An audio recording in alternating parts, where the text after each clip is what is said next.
Hello future doctors. तो आज की क्लास में हम पढ़ेंगे माइक्रोकॉन्ट्रिया के बारे में। तो आइए पहले कुछ पॉइंट देख लेते हैं, उसके बाद हम उसका स्ट्रक्चर, उसके फंक्शन, उसका डायग्राम सब कुछ देखेंगे।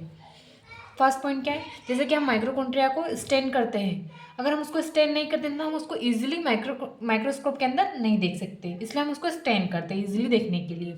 सेकंड क्या है, नंबर ऑफ माइक्रोकॉन्ट्रिया डिपेंड करता है, किस पर डिपेंड करता है, फिजियोलॉजिकल एक्टिविटी ऑफ सेल के ऊपर। उसका शेप कैसा होता है, सिलिंड्रिकल होता है, सुसेज शेप होता है।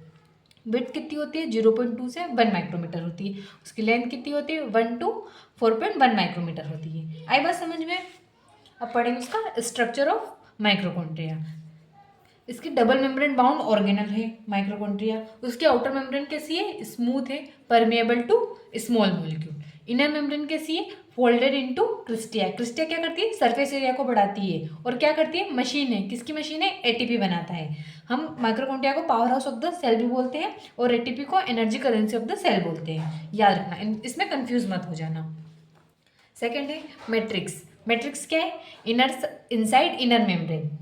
कंटेंट क्या करता है, एंजाइम करता है क्रेब साइकिल के लिए। Mitochondria DNA double standard circular, tRNA 70S ribosome इसमें प्रेजेंट रहते हैं। हम माइक्रोकॉन्ट्रिया को सेमी ऑटोनोमस भी बोलते हैं। सेमी ऑटोनोमस क्यों बोलते हैं, क्योंकि इसका खुद का जेनेटिक मटेरियल और राइबोसोम बनाता है ये। आई बात समझ में। Inner membrane space, inner membrane space किसके किसके बीच में होती है, आउटर मेम्ब्रेन और इनर मेम्ब्रेन के बीच में इंटर मेम्ब्रेन स्पेस होती है। आई बात समझ में। ये सबसे ज़्यादा इंपॉर्टेंट क्यों है inter membrane space, inter membrane सबसे ज़्यादा इंपॉर्टेंट इसलिए क्योंकि इलेक्ट्रॉन ट्रांसपोर्ट चेन के लिए सबसे ज़्यादा इंपॉर्टेंट है। आई बात समझ में।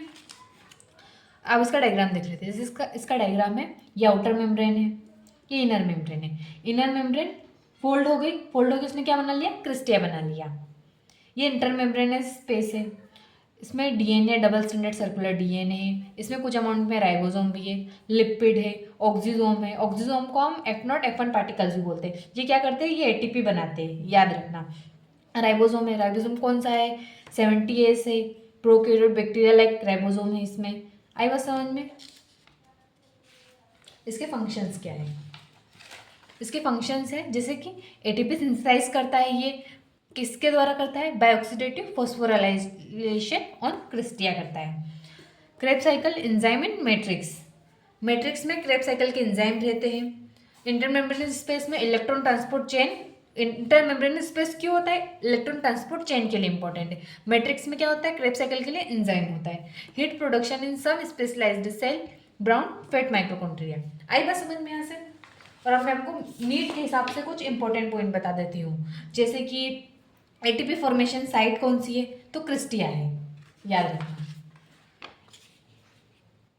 एटीपी फॉर्मेशन साइट कौन सी है, क्रिस्टिया है, याद रखना। सेमी ऑटोनोमस क्यों बोलते हैं हम माइक्रोकॉन्ट्रिया को, क्योंकि उसमें DNA plus ribosome plus enzyme खुद के पास है। आई बात समझ में। राइबोसोम कौन सा होता है, उसके पास राइबोसोम 70S होता है, लाइक प्रोकैरियोट बैक्टीरिया लाइक। आई बात समझ में। और इसमें इनहेरिटेंस कैसा होता है, मोस्टली मैटरनल होता है, फ्रॉम मदर एक सेल, हमेशा मम्मी से ही आता है। आई बात समझ में आता। अगर ये लेक्चर आपको समझ में आया तो लाइक करना, सब्सक्राइब करना, और मिलते हैं नेक्स्ट सेक्शन में। Bye bye.